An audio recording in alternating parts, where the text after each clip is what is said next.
یہ کڑوی بات ہے، مقطع میں آپ پڑھی ہے سخن دسترانہ بات، یہ بہت سو کو بہت بری لگے گی میری بات۔ خدا کے لیے اس یقین کے ساتھ میری بات سنیے کہ میں کسی کی دل آزاری کے لیے نہیں کہہ رہا ہوں، ایک دینی فریضہ سمجھ کر کہہ رہا ہوں۔ من رغب عن سنتی فلیس منی، جسے میری سنت پسند نہیں ہے، جو میری سنت سے اعراض کرتا ہے، اس کا مجھ سے کوئی تعلق نہیں۔ وہ لاکھ اپنی جگہ سمجھتا ہو کہ میں محمد کا امتی ہوں، میرا امتی نہیں ہے۔ ہو سکتا ہے ہم شفاعت کے امیدوار بن کر حضور کی طرف دیکھیں اور حضور فرمائے دفع ہو جاؤ، تمہارا مجھ سے کوئی تعلق نہیں۔ میری سنت، اب سنت کسے کہتے ہیں؟ حضور کا طرز عمل۔ سنتیں چھوٹی بھی ہیں بڑی بھی ہیں، جیسے آپ اکنامکس میں اصطلاح استعمال کرتے ہیں میکرو اکنامکس، مائکرو اکنامکس۔ تو میکرو سننا، مائکرو سننا۔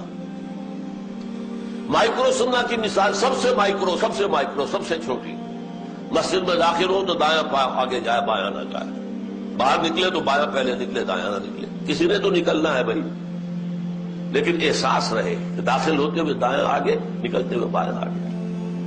بیت الخلاء میں جا رہے ہو تو بایاں آگے بایاں بعد میں، نکل رہے ہو تو دایاں پہلے بایاں بعد میں۔ سنت پر عمل ہو گیا، ثواب مل گیا۔ رات کو سونے لگے، قبلہ رخ ہو جاؤ، کروٹ لے لو قبلے کی طرف، اور اپنے گال کے ہاتھے اپنی داہنی ہتھیلی رکھ لو۔ اللہ مزید توفیق دے تو مسنون دعا بھی مانگ لو، سنت ہو گئی۔ اب میں مائکرو سنت کوئی تفصیل یہاں نہیں دے سکتا، وہ تو جن کا پہلے ذکر آیا ہے، ڈاکٹر عبدالحی عارفی رحمت اللہ علیہ، ان کی کتاب بہت جامع اس موضوع پر موجود ہے، اسوہ رسول۔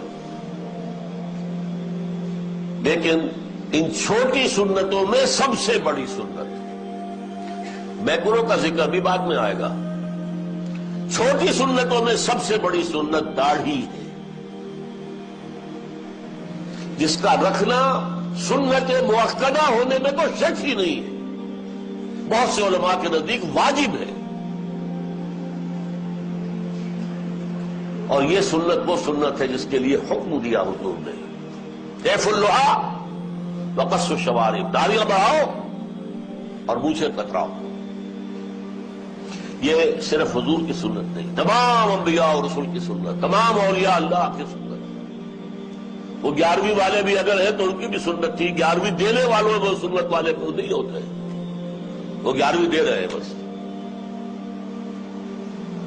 اچھا، یہ سنت ایسی عجیب ہے کہ ہے تو ہر دم ہے اور نہیں ہے تو یکسر نہیں ہے۔ بعض سنتیں ایسی بھی ہوتی کبھی رہ گئی، فرض کیجئے ظہر کی پہلی 4 سنتیں رہ گئی اور آپ کو جلدی بھی ہے کسی کام میں، تو اگر رہ گئی کوئی بات نہیں ہے، سنت ہے، کبھی رہ جائے، اکثر آپ پڑھیں۔ یہ سنت ہے کہ ہے تو ہمہ وقت ہے اور ہے نہیں تو زیرو، آل اور نن لا کہلاتا ہے فزیولوجی میں، ہے تو پوری اور نہیں ہے تو کچھ بھی نہیں۔ یہ مسلمان کی پہچان ہے، مسنون سنت، مسنون داڑھی۔ دور سے آپ کو پتہ لگے گا کہ مسلمان آ رہا ہے، ورنہ کیا پتا کوئی عیسائی ہے، کوئی بدبخت کا آدمی ہے، کوئی ہندو ہے، کون ہے کیا پتا۔ یہ ہماری پہچان ہے۔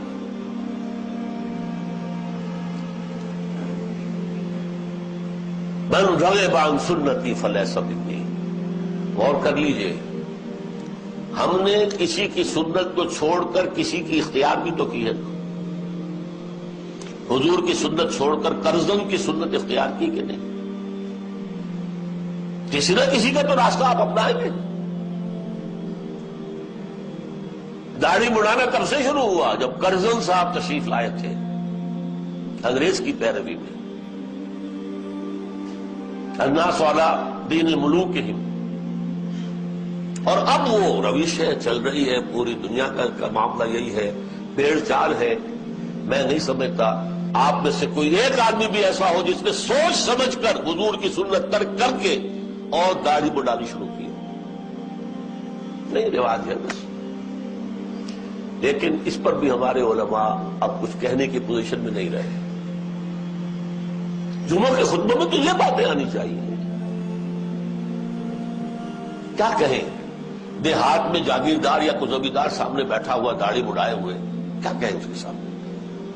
شہروں میں بھی اکثر و بیشتر انتظامیہ کے افراد جو ہے وہ داڑھی مڑے ہیں، کیا کہیں؟